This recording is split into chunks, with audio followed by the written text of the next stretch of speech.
보응하시는 하나님. 아멘. 보응하시는 하나님. 자, 우리 하나님을 우리 흔히 얘기할 때 사랑과 공의의 하나님 이렇게 표현하죠. 사랑의 하나님임과 동시에 하나님은 공의의 하나님이시다. 왜냐하면 하나님 자체는 사랑의 본체이시잖아요. 요한일서 4장 8절에 하나님은 사랑이시라. 그리고 요한일서 4장 9절에 하나님의 사랑이 이처럼 우리 가운데 나타나신 바 되었으니, 나타나신 사랑 예수 그리스도. 로마서 5장 5절에 보면 하나님의 사랑을 부은 바 되었다. 부어주시는 사랑. 그러니까 이처럼 성부 하나님은 사랑의 본체시라면 성자 예수님은 나타나신 사랑이다. 그런 나타난 사랑이 하늘로 올라가시면서 우리에게 부어주신 사랑, 성령으로 말미암아 우리 가운데 사랑이 부어지셨다. 이렇게 표현하죠. 그래서 삼위일체 하나님을 설명할 때 사랑의 삼위일체라고도 합니다. 이처럼 하나님은 사랑의 하나님이시죠. 그러나 여러분, 모든 사람을 무조건적으로 사랑한다라는 것은 이건 그렇게 또 아름다운 모습은 아니죠. 그 얘기는 우리가 흔히 창녀들이나 할 수 있는 이야기입니다.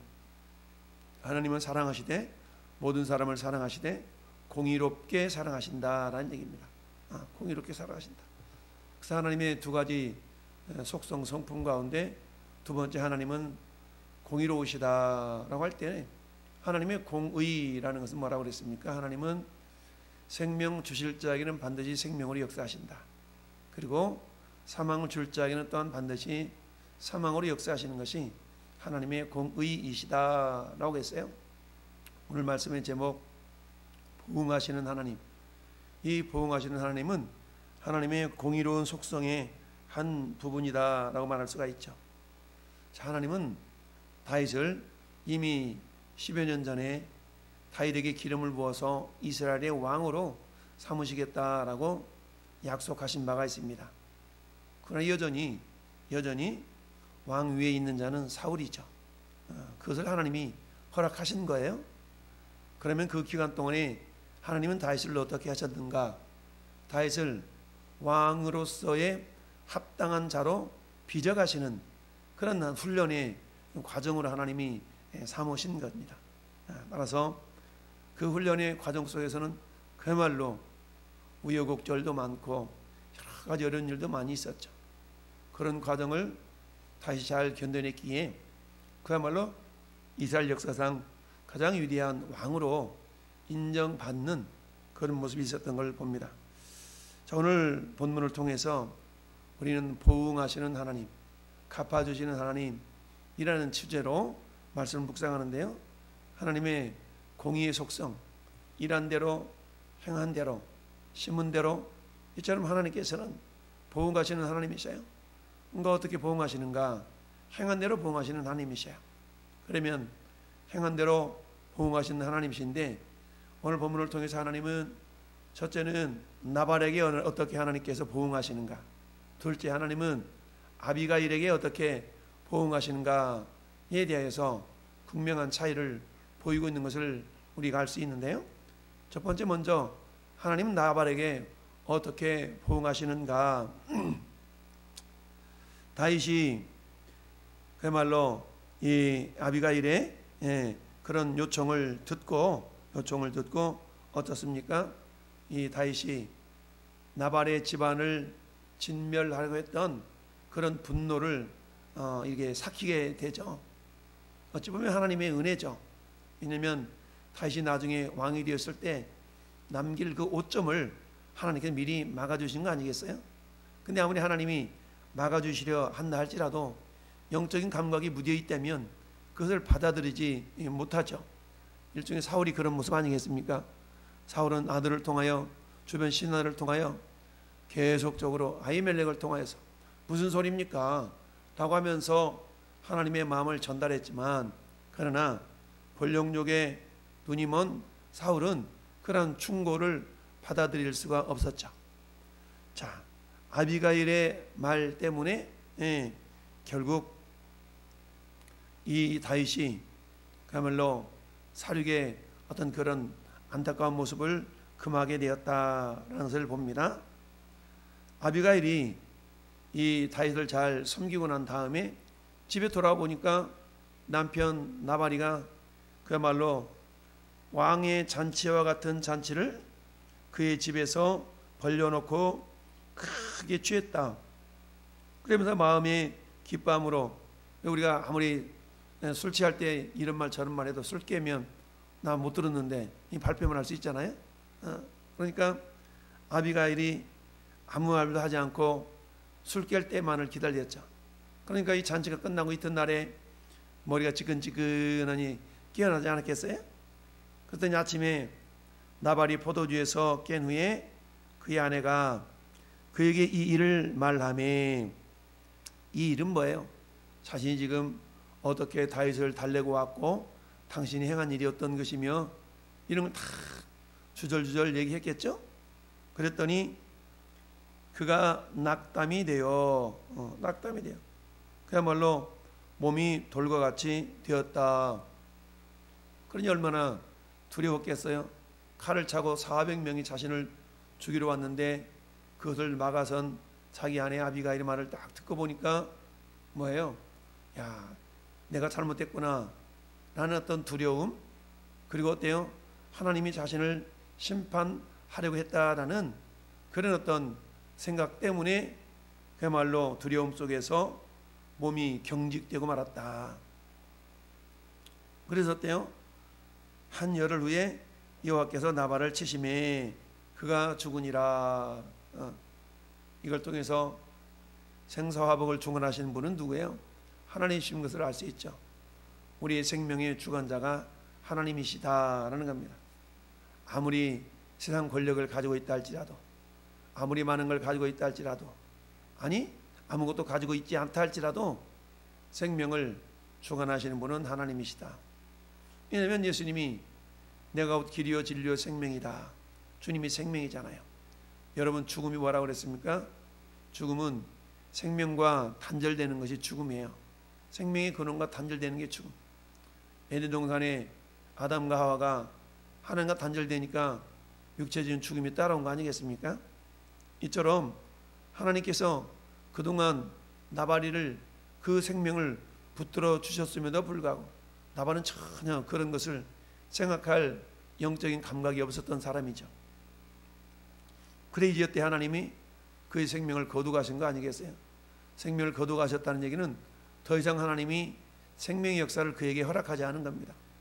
이처럼 인간의 생사화복을 주관하시는 하나님께서 나발에게처럼 보응하시는 것을 우리는 볼 수가 있어요. 이처럼 하나님은 보응하시는 하나님이시다. 무슨 말씀입니까? 심은 대로 행한 대로 일한 대로 보응하시는 하나님. 그러면 나발은 어떻게 행했습니까? 하나님의 사람 다윗의 그 힘들고 어려운 상황을 외면하면서 오히려 다윗을 모욕하는 그런 언사를 그가 쉬지 않았죠. 그러다 보니까 하나님께서는 결국 이 나발이로 하여금 야, 너는 참 못됐다 라고 하면서 하나님이 생명을 거두어 버린 거죠. 자, 결국 이 나발이의 죽음은 심은 대로 행한 대로 일한 대로 보응하시는 하나님의 모습을 볼 수가 있습니다. 결국 그 일로 나발이가 죽음을 당하고 마니까 이제 다윗은 어떻게 보응하고 있나? 그러니까 하나님이 보응하시는 하나님이라면 우리 사람들도 역시 마찬가지죠. 무엇인가 은혜를 입었다면 그 은혜에 대해서 우리가 어떻게 보답하는 그런 모습을 우리가 살아갈 수 있어야 된다라는 얘기입니다. 그래서 어때요? 이튿날에 정말 다윗이 나발이 죽었다 하는 그런 소식을 듣고 뭐라고 하나님을 찬양합니까? 나발에게 당한 나의 모욕을 갚아주사. 이게 보응하시는 하나님이란 얘기죠. 종으로 악한 일을 하지 않게 하신 여호와를 찬송할지로다. 만약에 자기가 분노를 삭히지 못해서 이 나발의 집안을 쳤더라면 그야말로 자기 인생에 오점을 남기는 그런 어리석음이 있었을 터인데 이걸 하나님께서 어떻게 해요? 박아주셨다라는 얘기입니다. 그래서 종으로 악한 일을 하지 않게 하신 여호와를 찬송할지로다라고 고백하면서 이제 여호와께서 나발 악행을 그의 머리에 돌리셨도다. 보응하셨다는 얘기죠. 그리고는 다윗이 아비가일을 자기 아내로 삼으려고 사람을 보내어 그에게 말하게 했다. 그랬더니 전령들이 갈멜에 있는 아비가일에 가가지고 다윗이 당신을 아내로 삼고자 합니다. 그랬더니 아비가일이 그야말로 몸을 굽혀 얼굴을 땅에 대고 이르되 내 주의 여종은 내 주의 전령들의 발 씻길 종입니다. 그러면서 어때요?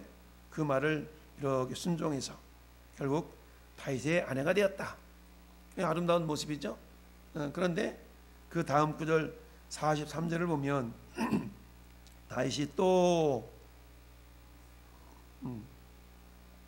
이스라엘 사람 아히노암을 아내로 맞았더니 그들 두 사람이 그의 아내가 되었다.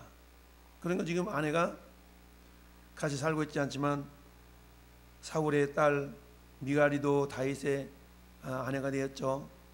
그 다음에 아비가일, 그 다음에 아히노암, 세 명의 아내가 된 거죠.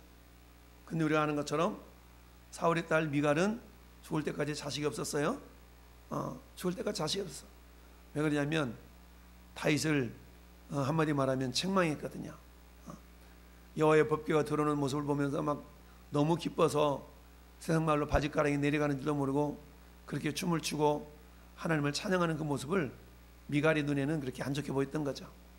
그래서 왕이 체면도 없이 말이야 막 이렇게 책망을 하니까 다윗이 야야야 내가 이보다 더한 일이라도 하나님을 높이는 일이라면 할 건데 나가면서 이 미갈이를 책망했죠.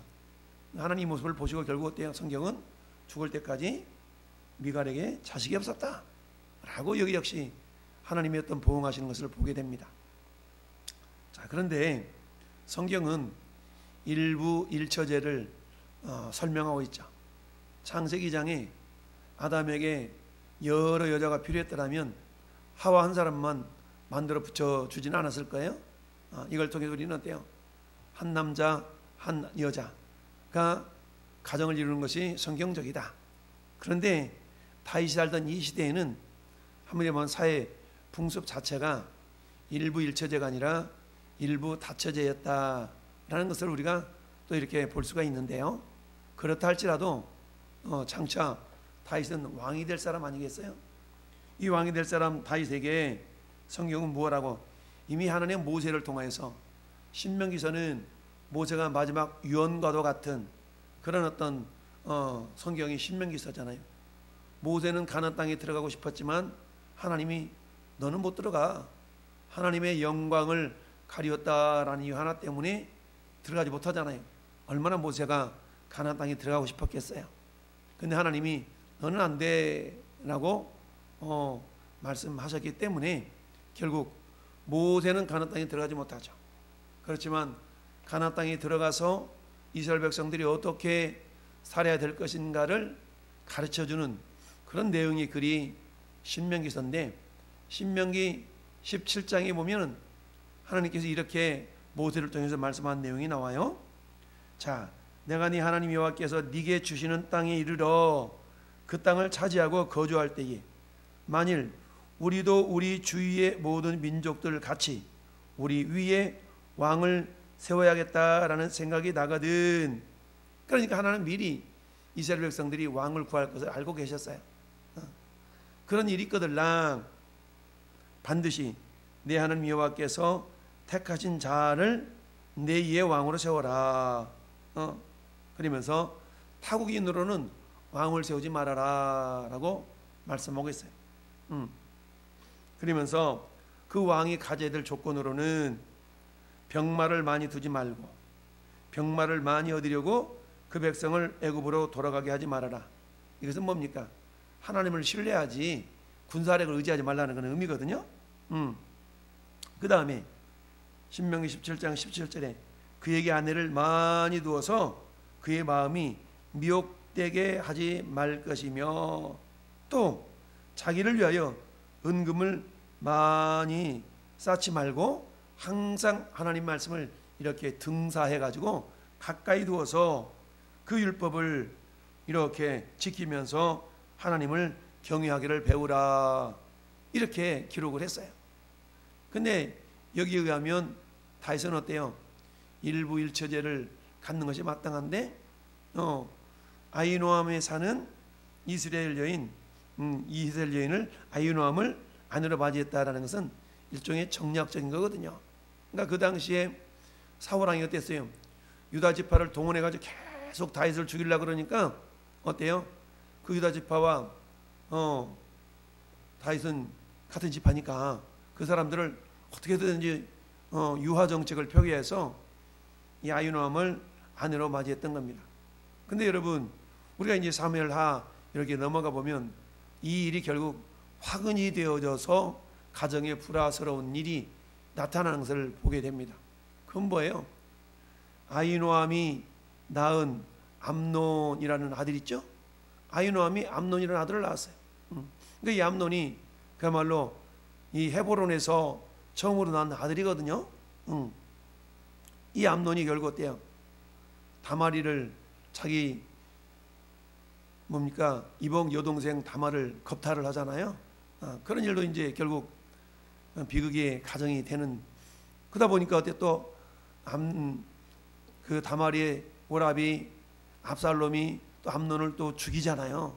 이런 사륙의 현장이 다윗의 가정에 이렇게 임하게 되는데, 그것의 근원은 어디로 거슬러 올라가냐면 오늘 말씀에 있는 것처럼 그야말로 일부 다처제가 그 당시에 문화했다고는 하지만 그것을 취한 그런 어떤 모습 때문에 가정에 비극이 일어났다라는 것을 우리가 알 수가 있습니다. 자취하던 우리는 어때요? 하나님의 사람들로서 새 속에 물들지 않도록 우리 자신을 지켜나가야 되겠다. 야고보 사도가 뭐라고 말씀하고 있습니까? 너희들은 자기를 지켜 새 속에 물들지 않는 그런 경건한 사람이 되라 라고 말씀하고 있죠. 경건이라는 것은 주님을 닮아가는 것이라 그랬어요. 이처럼 저는 여러분들이 주님을 닮아가는 경건의 모습들이 우리 가운데 있어져야 되겠다라는 얘기입니다. 그러기 위해서는 어때요? 늘 말씀으로 깨어있는 수밖에 없죠. 저는 말씀과 기도로 깨어서 그야말로 보응하시는 하나님 앞에서 책망받는 인생이 아니라 그야말로 우리가 선한 것을 심어서 선한 열매를 거두는, 사도 바울은 디도서에서 디도에게 그렇게 얘기를 하지 않습니까?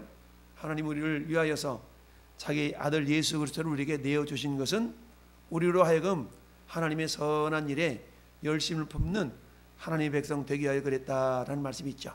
이런 것처럼 오늘 한 날도 우리가 심은 대로 행한 대로 일을 한 대로 보응하시는 하나님 앞에서 악을 행하는 자가 아니라 선을 행함으로 하나님의 선하신 열매가 우리 가운데 그대로 또 열려질 수 있기를 예수님의 이름으로 축원합니다. 아멘.